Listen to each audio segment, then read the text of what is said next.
Hey everybody, welcome to my channel. Haven't done a video in a minute, just stopping by because I just felt inspired to do a video, and really wanted to share an experience I've been having, and share an experience of just what I'm experiencing lately, and see and get some discussion on where you're at with this, because just because I'm there doesn't mean you are. But um, I say a funny thing happened on the way to me wanting and desiring something. And I'm going to preface this video by saying that I am not shunning or coming against anybody wanting or desiring anything. But this has been my process, and it's where I'm at, so I need to talk about it. So, I have not done a video for a while. However, in the meantime of doing a video, of course, I've been desiring certain things, manifesting certain things, desiring things, manifesting certain things, desiring and wanting certain things, and manifesting certain things. And I came to this space and place where I said, wait a minute, something is not right for me. I am the type of person that pays attention to patterns, pays attention to programs, and more importantly than that, pays attention to how I'm feeling on the inside. And so I was feeling a certain level of frustration. And of course, I stopped to investigate it. If you've been on this channel, you know that I pay attention to my emotions, because I understand that emotions are simply another form of communication. We're not just having an emotion for no reason, to just, shrug it off and act like our body is not trying to communicate with us. So for me, I stop, I pay attention to my emotion. And I was paying attention on a subconscious level, though I didn't realize I was doing it. On a conscious level, I didn't realize I was doing it. But on a subconscious level, I did realize I was doing it. And what was happening was, I had experienced some pretty amazing manifestations regarding certain things. And what I also experienced was that no sooner than I would get these things, that I was right back to the, quote unquote, normal way that Lisa feels, regardless of having these things. And so, I was grateful at the moment. But what I'm saying is that a lot of times we're wanting and desiring something for a very long time, or even if it's not a long time, and then no sooner than we get it, we're on to the next thing. And so I noticed that, and I said, wait a minute.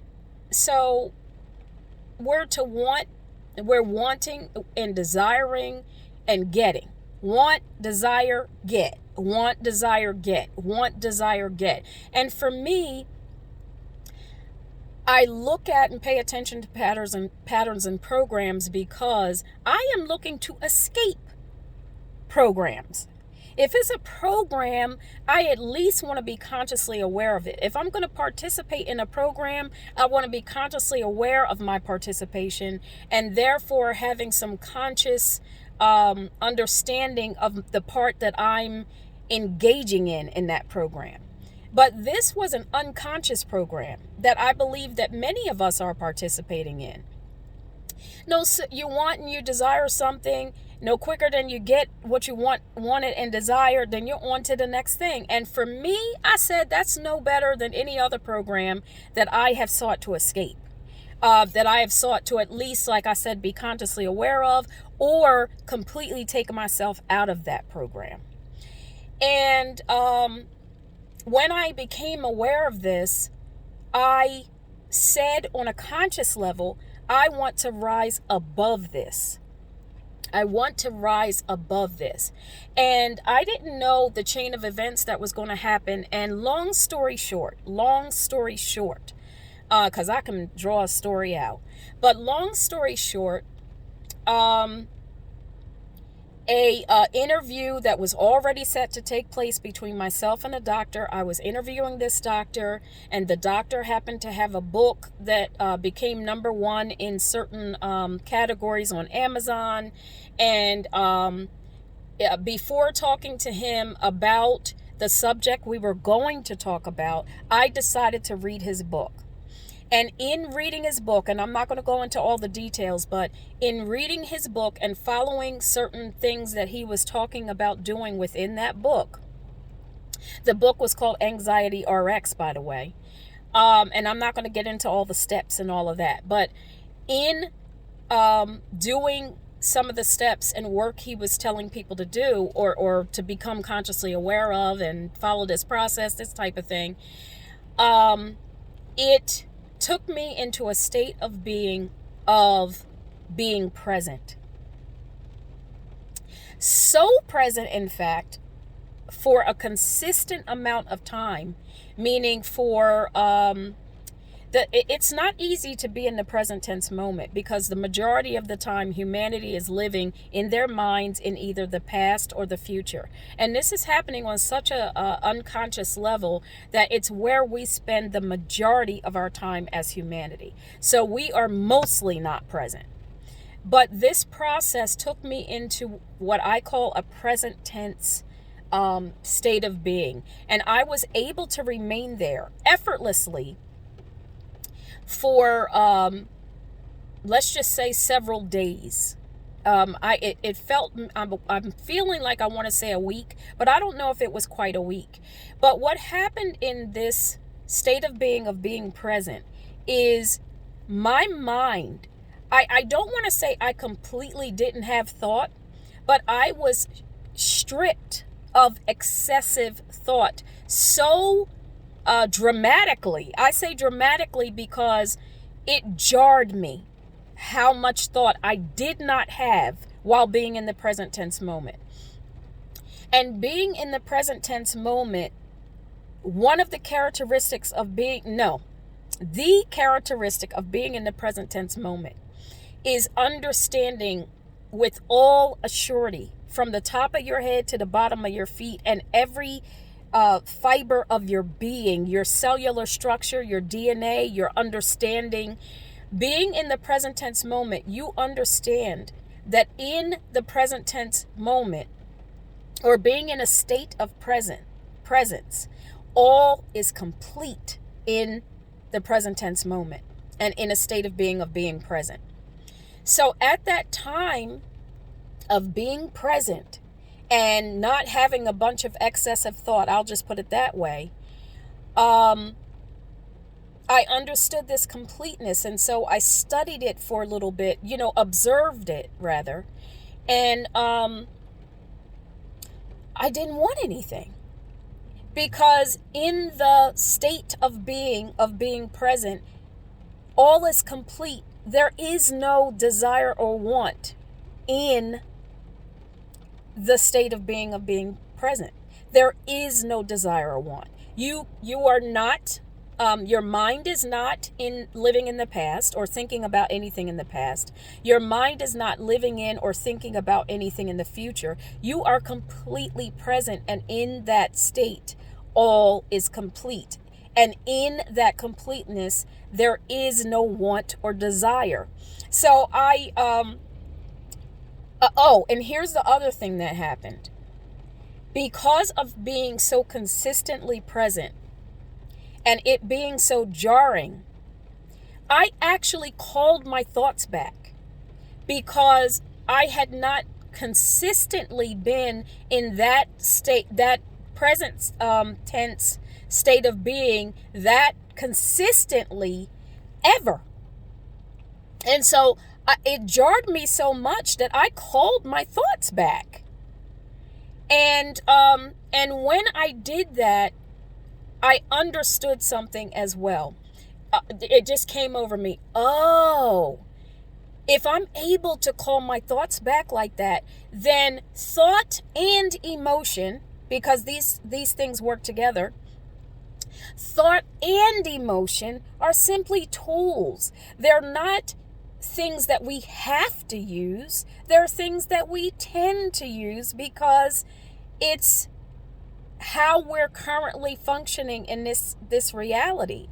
And what I mean by that is in the present tense moment, in the present tense, when you're in a state of being present and either no thought, I hesitate to say no thought because I just hesitate to say that, but let's just say thought was so excessively gone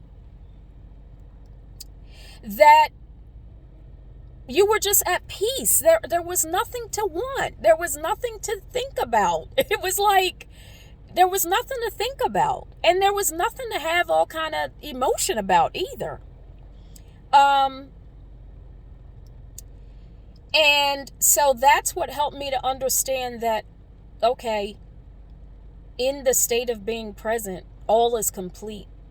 There is nothing that you want or desire. So I had manifested the thing that I started out talking about, the fact that I wanted to experience going above want and desire, the program, and coming into an understanding that thought and emotion, yes, these are tools that we have control over picking up and putting down if we understood what present, the state of being present was.